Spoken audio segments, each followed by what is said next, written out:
The last remnants of sunlight had faded behind the endless expanse of rolling hills as I drove down the deserted highway, my tires crunching on the gravel. The GPS had led me astray, and now I was lost in the middle of nowhere. A chill ran down my spine as I gazed out into the darkness, the only sound the soft hum of my engine and the creaking of the old car. The air grew colder, and I could see my breath misting in front of me as I approached a small village, seemingly frozen in time. The buildings stood silent and still, their windows like empty eyes staring back at me. I felt a shiver run down my spine as I pulled into the village square, the only sound the eerie silence. The village was bathed in an otherworldly gloom, the shadows cast by the flickering streetlights twisting and writhing like living things. I could feel a malevolent presence lurking just out of sight, watching me. I tried to shake off the feeling, telling myself it was just my imagination, but it only seemed to grow stronger as I stepped out of the car and into the cold night air. As I walked through the village, I noticed something strange. The houses were all perfectly preserved, as if the occupants had simply stepped out for a moment and never returned. I saw a bicycle leaning against a wall, a newspaper on a doorstep, and a tea kettle steaming on a stove. It was as if time had stopped, and I was the only one left to stir. I walked into a nearby shop, and my eyes adjusted slowly to the dim light within. Shelves were stacked with jars of jam and bottles of milk, and the air was thick with the scent of baking bread. I felt a sense of unease as I realized that the shopkeeper had probably been baking bread just moments before time froze. Everywhere I looked, I saw hints of a life that had been brutally interrupted.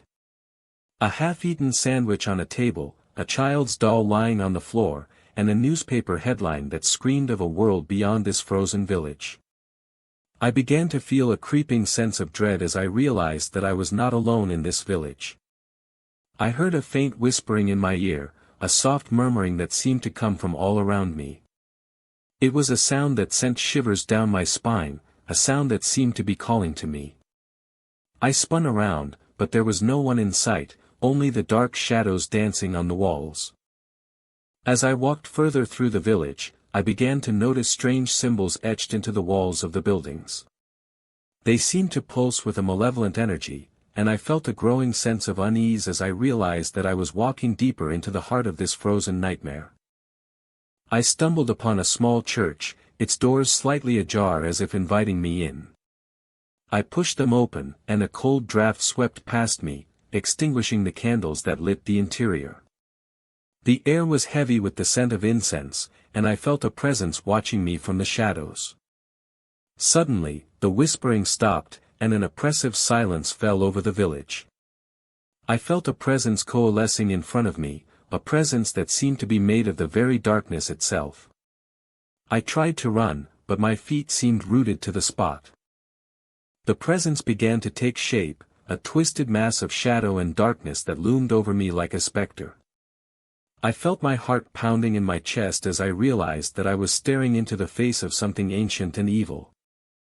And then, just as suddenly as it had begun, everything stopped. The darkness dissipated, and I was left standing in the bright sunlight, the village frozen in time once more.